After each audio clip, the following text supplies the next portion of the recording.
के यो म झारिरहँदाखेरि चाहिँ डेन्जर त एकदमै जोखिमै छ।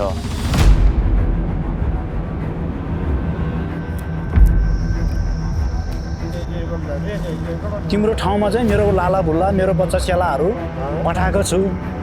तिमीले चाहिँ तिम्रो शरणमा आछ रक्षा गर्न तपाईँले रक्षा गरिदिनु है। मेरो लाला भुल्लाले चाहिँ घटनाहरू केही नगरिदिनुहोस् है भनेर उहाँले चाहिँ पूजा गरिन्छ अनि त्यो उसलाई सेवा गरिन्छ।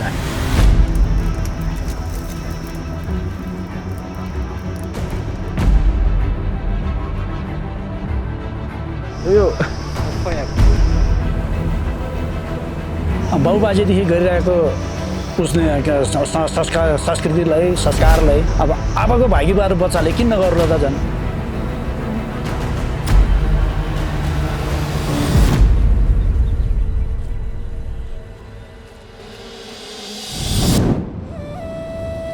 Alors c'est au Népal que je vous retrouve pour parler d'un sujet que j'avais envie de traiter depuis plusieurs années, les chasseurs de miel hallucinogène. À l'origine, ce miel est utilisé à très petite dose, comme un médicament traditionnel dans les villages de l'Himalaya, mais il s'est rapidement exporté à l'international lorsque des pays comme la Chine, l'Inde ou la Corée ont entendu parler de ses effets psychoactifs ou hallucinogènes. Par contre, une consommation non contrôlée peut provoquer des effets bien plus graves, vomissements, maux de tête, troubles cardiaques et dans de très rares cas, la mort. Ce miel est produit par les abeilles géantes de l'Himalaya, les plus grandes abeilles au monde, présentes principalement au Népal. Elle tire ses propriétés si particulières d'une plante qu'elle butine, le rhododendron, qui ne pousse qu'en altitude dans un climat très spécifique. Et donc après un véritable casse-tête d'organisation et des mois de préparation, j'ai pu enfin mettre la main sur un village qui perpétue encore cette tradition et qui la prend très au sérieux.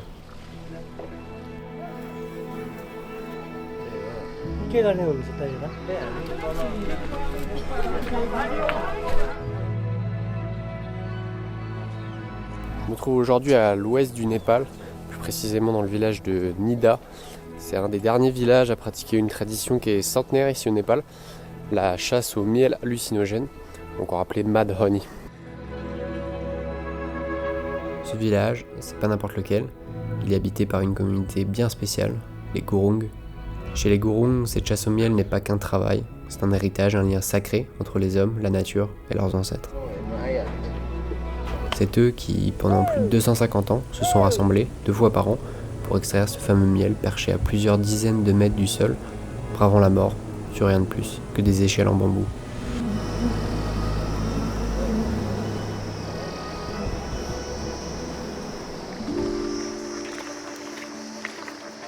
Alors nous voilà partis pour le repérage d'une falaise que les villageois avaient trouvée il y a quelques jours, l'occasion pour nous de voir pour la première fois ce à quoi les roches ressemblent et comprendre à quel point elles sont difficiles d'accès.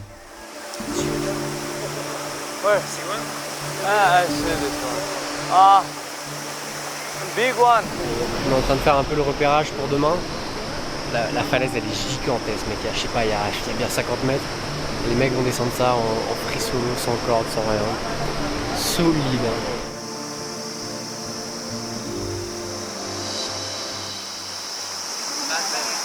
Yeah, Batman. Il y a l'équipe de chasseurs qui vient d'arriver, il y a à peu près une dizaine de personnes. On va commencer à couper tout le chemin pour se rapprocher au plus proche de la falaise et pouvoir atteindre les nids d'abeilles le plus facilement possible.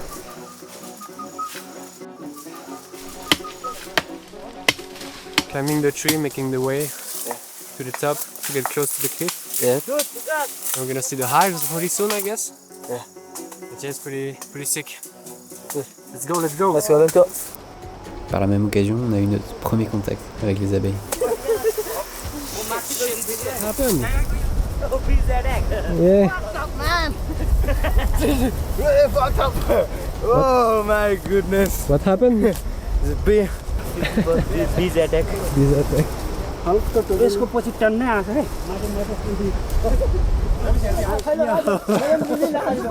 ल्याप्पै भएको नि छुट्याउन मन पछि याद आयो क्या ल्याप्पै भएको क्या यस्तो गरे छुट्याउन भाइ. L'idée de ce premier jour était seulement de se familiariser avec la falaise et de mettre en place le plan d'attaque pour la chasse de demain. Maintenant on retourne au village pour se reposer, bien manger. au grand jour.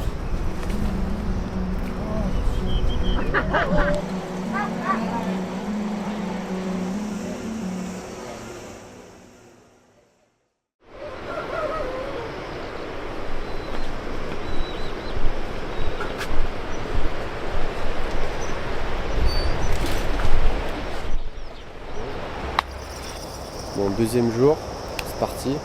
La nuit était bonne, ça caille un peu. Là on part pour équiper la phase, donc on va d'abord construire les échelles. Donc les échelles en bambou, c'est des trucs énormes, ils les reconstruisent à chaque fois. Et après on va essayer d'aller équiper la phase et ça va partir pour la grande chasse. Ici, le savoir se transmet de génération en génération par les anciens au fil des saisons et des récoltes. Chaque geste est observé, corrigé, transmis et surtout pour la construction de l'échelle où chaque faute pourrait être fatale. Donc là, ils viennent construire l'échelle. C'est vraiment juste, c'est du bambou en fait, torsadé. Ils le tournent, ils mettent une autre latte de bambou dedans, qui fait une petite entaille dedans. Et après ils foutent ça, ils font ça sur 50 mètres. Et c'est censé les tenir de pas tomber, de 40 mètres. Ouais.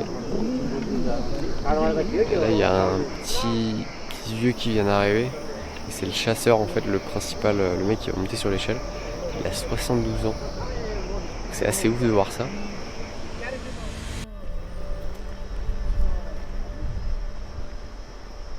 Là on s'en va, on a un peu de route je crois, on a fini de faire l'échelle etc. Donc tout est prêt. Donc là c'est parti, il n'y a plus qu'à.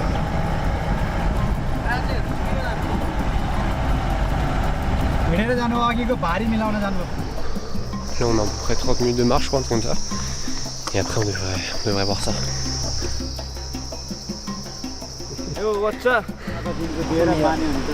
Première censure.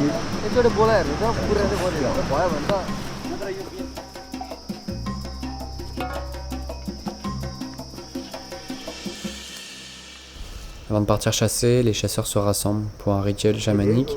Le chaman, au centre, appelle les esprits de la nature pour garantir une chasse respectueuse et fructueuse. Même si les chasseurs le savent, en empruntant cette voie, ils seront hantés par l'esprit de la montagne pour toujours.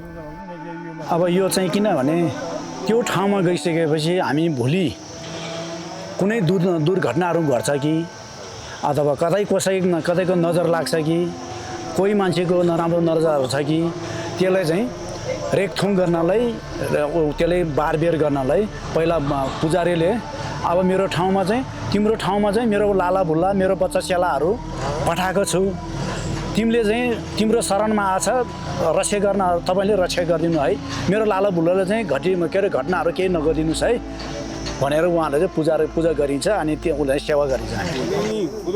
Ils viennent de finir la petite cérémonie pour remercier les dieux et les esprits de la forêt. Maintenant on va se préparer, mettre les vêtements, mettre les protections et se diriger vers la falaise.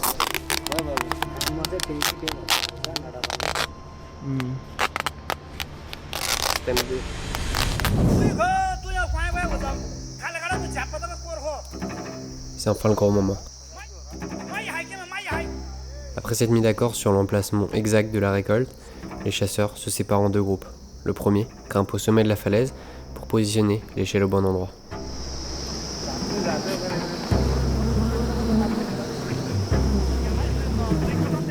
Le second va servir de guide pour s'assurer que l'échelle est bien alignée aux roches. De ce que je comprends là, ça se fait les appels parce qu'il y a des gens en haut de la falaise avec l'échelle qui vont la faire tomber, mais donc il faut viser au bon endroit parce qu'en haut ils n'ont aucune visibilité. Donc ça se gueule des gauches, des droites. Anish, you ready man? Yo, I'm ready. Ready for the war? Gonna be sick.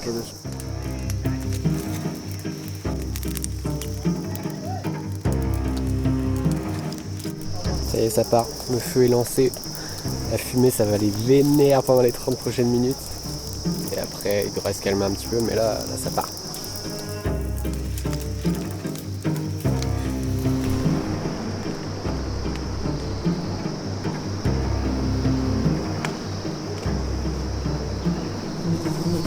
Et ça commence, je sais pas si on les voit, mais ouais, je peux pas défoncer là. C'est assez ouf à voir quand même. Là ils sont gagnants. Le mec va descendre dessus.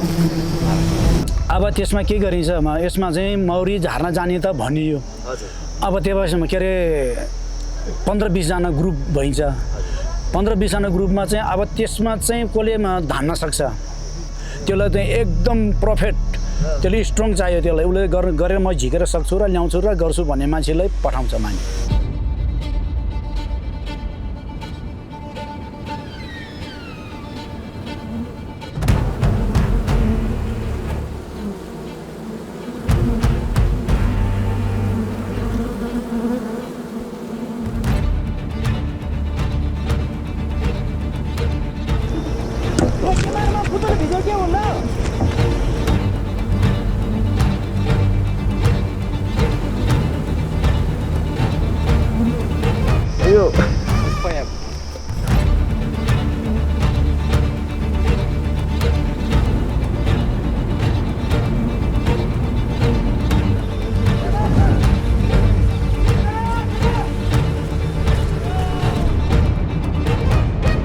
Première grosse ruche est tombée. C'est impressionnant à voir quand même. Hein. Franchement, c'est plutôt contrôlé, ça me surprend.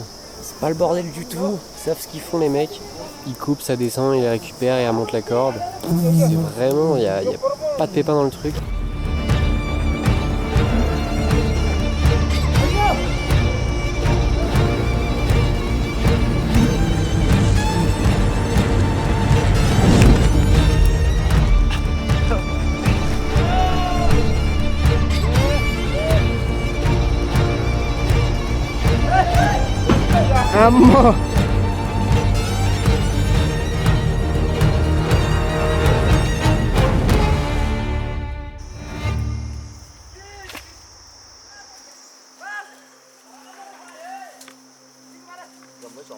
Après plus de 4 heures non-stop de grimpe à se faire dévorer par les abeilles, la forêt retrouve enfin son calme.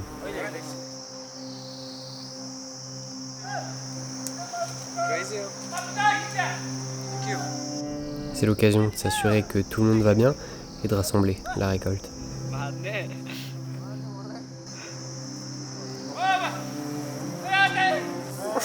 Quick snack.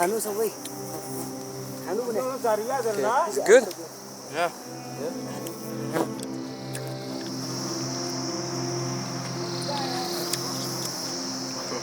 That's really good, hein? Yeah. Un mélange de calme, de soulagement, mais aussi un moment pour réunir la communauté autour d'un travail réussi et surtout d'un repas bien mérité. पहिला मेरो बाबुबाजेले गरेको चल्ती-चलन यस्तै उहाँहरूले यस्तै गर्दो रहेछ अनि चुया काटेर बाड्दो रहेछ अनि त्यही परम्परा अनुसार हामीले सिक्यौँ त्यसले सिक्दै जाँदाखेरि अहिले त्यही पहिलेकै शैलीमै मानौँ न पहिलेकै बाबुबाजेले गरेको शैली इतिहासमा हामीले काम गरिरहेको छ त्यसमा चाहिँ अब तपाईहरु आएर चाहिँ यही शैलीमै हेर्नु पाछ त्यो पहिलेकै संस्कृति जस्तै हेर्नु पाछ त्यही अहिले अझैसम्म नै त्यही हामी निरन्तर यही राख्ने छौं निरन्तर गर्दै हामीले सकेको बेलासम्म बुझेको बेलासम्म अब आउने सक्दोसम्म हामी गर्ने विचार छ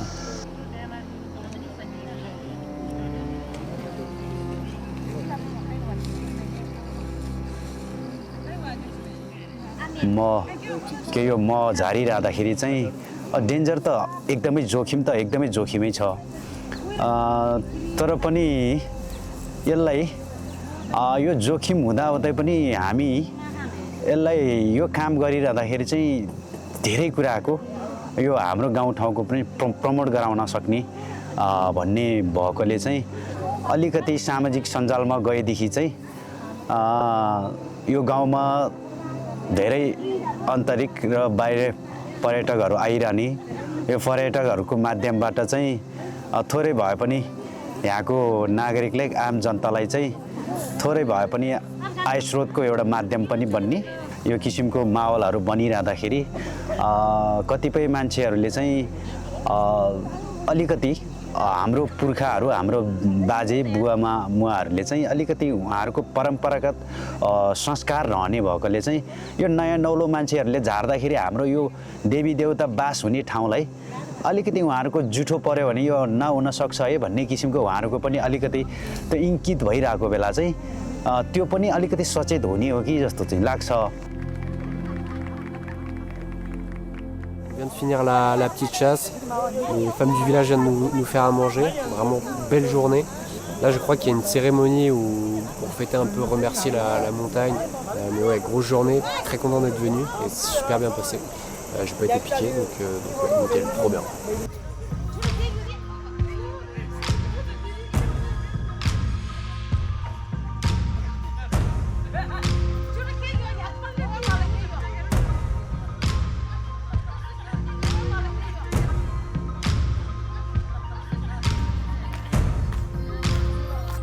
Lucas Gurung. Lucas Guru. Yeah, you know.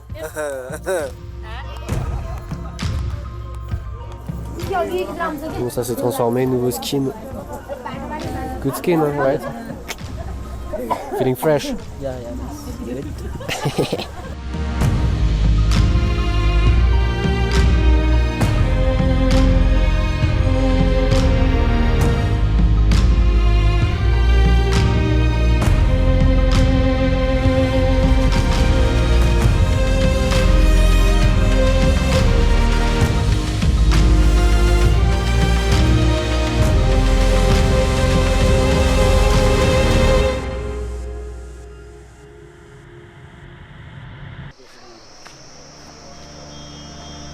जङ्गलमा कमाएर खाएको थियौँ तपाईँहरू कार्ड हुन्छ अरिङ्गल पनि अरिङ्गल क्या कार्ड हुन्छ यो किट हो किट हो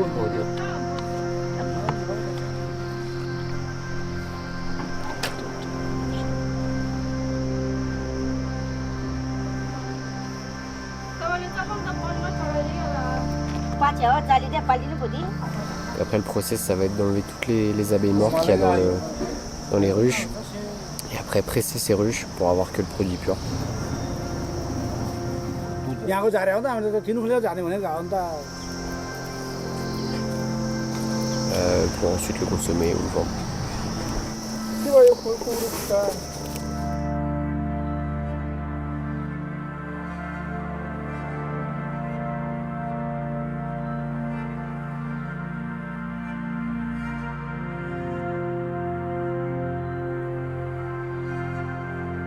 किट भनेको छ यो चाहिँ हैन तपाईले चाहिँ तपाईको छोराछोरीलाई चाहिँ कन्टिन्यू गराउन चाहनुहुन्छ कि हुँदैन भन्ने चाहिँ यो हनी हन्टिङ चाहिँ यसमा त मैले भनिहालेँ नि त अघि पनि बाबुबाजेदेखि गरिरहेको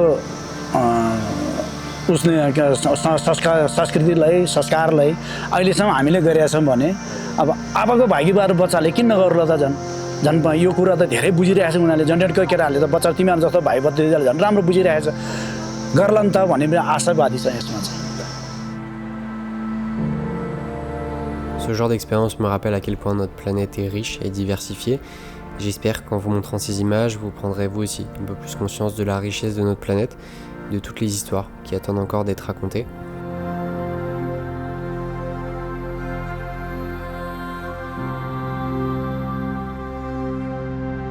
Avec de plus en plus de jeunes qui partent vers les villes pour un quotidien plus facile, le réchauffement climatique qui touche même des régions aussi éloignées que ça, ce genre de tradition se fait de plus en plus rare. On ignore encore combien de temps la chasse au miel pourra perdurer, mais avec l'espoir de certains, face à l'arrivée du tourisme dans ces régions, d'autres craignent la perte des racines de ces traditions. Beaucoup de questions se posent, et je crois que seul le temps nous le dira si nous avons assisté à l'une des dernières chasses au miel.